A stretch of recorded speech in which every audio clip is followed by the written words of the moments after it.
So, you know the original name. Well, tell us. Kebulan. Kebulan. Africanus is from Leonidas Africanus, is the actual Roman leader, where they named Africa after him. Yeah. So, you know, what about that? You know, there's like so many. I mean, even when you look at a map, the Mercator map, and you look at the size that the continent is compared to the other continents on the map, they deliberately make it smaller than it actually is. If those maps were to scale, the continent of Africa would be much larger than it is. And then another geographic thing they do, they try to make Northern Africa, particularly places like Egypt and Morocco, they make them Middle Eastern in order, and the new term is Swana. Middle East is also a colonized term. What's the new? Well, Swana is the Southwest North Asia area, and Middle East is not even geographically accurate. There's no such thing as There's no such thing as the Middle East, and so we still say it so that people understand what we're talking about. Yeah. But that whole area, the Maghreb, is considered Middle Eastern, and culturally, it does have some parts of that. I've been up there many times. Yeah. But they remove it from the continent in order to minimize the diversity across the continent and to make it such that all of those amazing things that happen on that part of the continent are not black, are not African. And so when we talk about the history of colonization and what can we do to make sure people understand it, the first thing is you all are doing it. You all are creating accessible conversations that allow people to dig in and learn something that they may not have known before, to have a conversation about how do we and why do we have this divide between Black Americans and other immigrants and inside Black Americans. That's the first step, is creating a platform where people can have the conversation. You should be grateful that that debate went viral, because that means that I think it's great to open it up, because we have a chance to talk about it. Right. Because it's just, I'm like, we're all from the same thing, man. Yeah, right. Enough, We're literal cousins. enough with trying to have a beef. Cut it out. Right. Just Stop what do you it. do? Right. It's like gangs. Gangs were created by the government. Gangs were created. Gangs in Chicago were breakfast programs. They were like programs to help the neighborhood. Yeah. But then J. Edgar Hoover said, we got to get these cats fighting. So they would even send decoys, fake Black people, to act like gangbangers. they were real Black people, y'all, but Yes. they just weren't gangbangers. And they would just come in and go and start beefs with people. Absolutely. It would be like decoys. Absolutely. To come in to start trouble. They did that a lot in the Nation of Islam. Yeah. Oh yes. So within, to create all that conflict. They would within. drop So because implants. the biggest threat to American security is Black progress. That is what J. J. Edgar Edgar Hoover Hoover said while he It is. was dressed up like a woman wearing lipstick, and I heard he's half Black.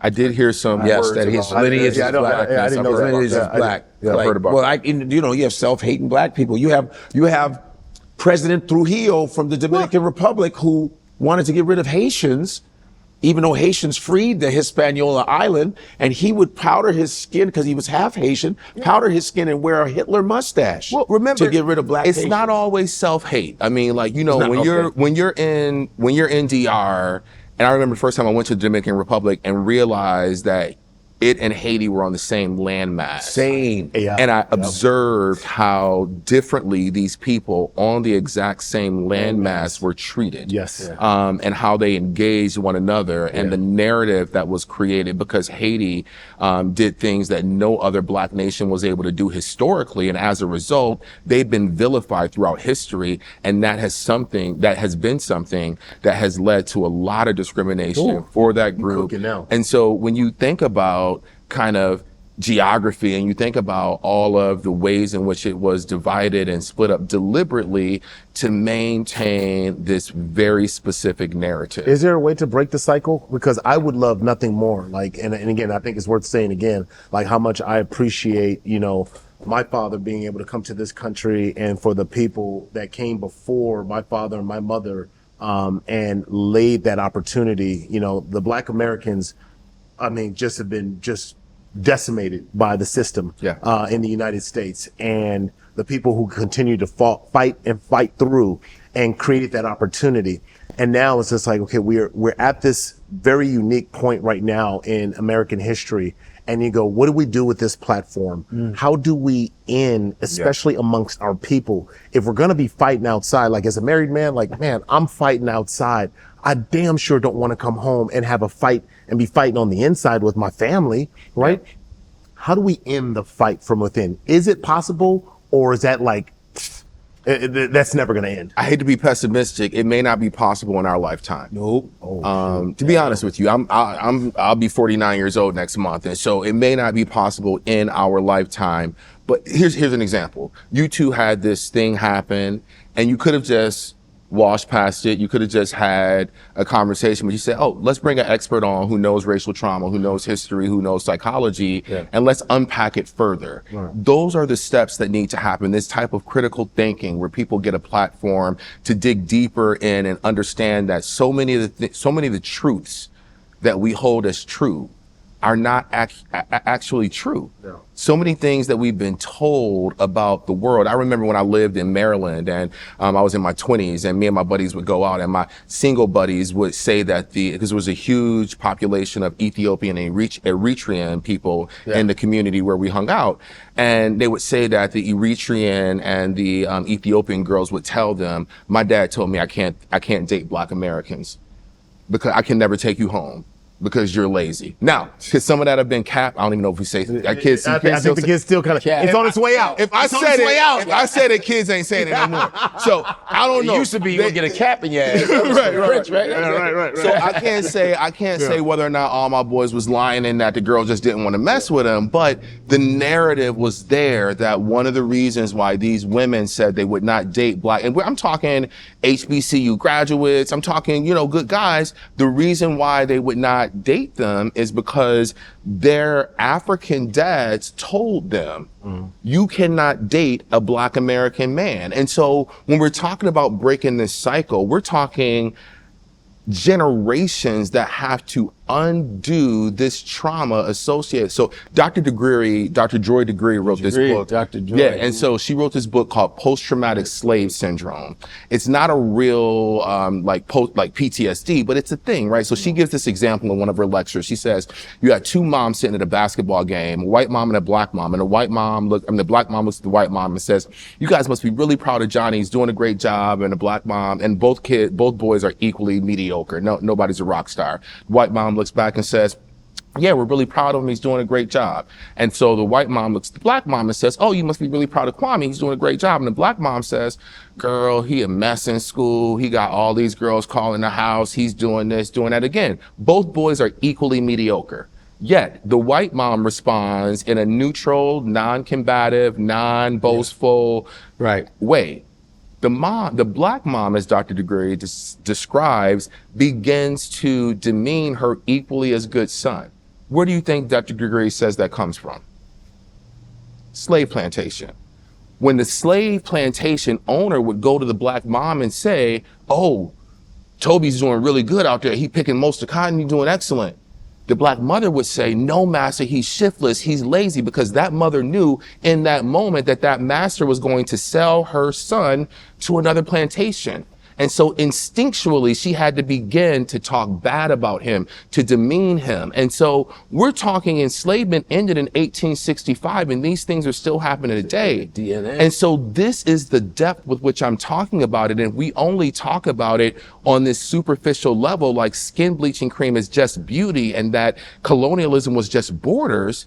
We will never get past it until we begin talking about the depths in which it exists. And how it's permeated into our soul. There was an experiment. The way we thinking and the way we feel and what we... In our DNA. Yeah, in our DNA. Wow. There was an experiment they did on some rats, right?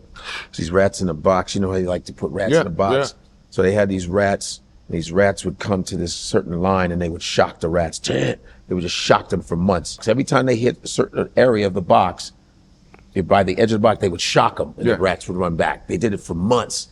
So the rats had offspring. Yep. And then the offspring didn't even go to the line. The offspring, before they got, the offspring would never leave the box because it was it was trauma. So what Godfrey is describing is is what we call epigenetics. Epi is the Latin prefix that means above. And so epigenetics is this program that sits just above your DNA. So like we call it, it's not a modification where they actually changes the DNA, but if we talked about it from a construction standpoint, it wouldn't be me knocking down a wall, it would be me painting over an air conditioning vent. It doesn't change the structure of the room, but it changes its functionality. We first learned about intergenerational trauma when we saw clinicians looking at their rosters and all their clients were the children of Jewish Holocaust survivors. These kids had never been in the Holocaust. Right. These young adults had never been in the Holocaust, but their parents were. As a result of that, we began to study how can trauma be passed down from a group to a group when that secondary group never actually experienced the trauma. And so what they found was that for these Holocaust survivors, they would go to their grandparents' house and they would have curtains over the balcony. They would tell them, don't tell anybody you're Jewish. Don't let anybody know, because they were literally scared for their lives.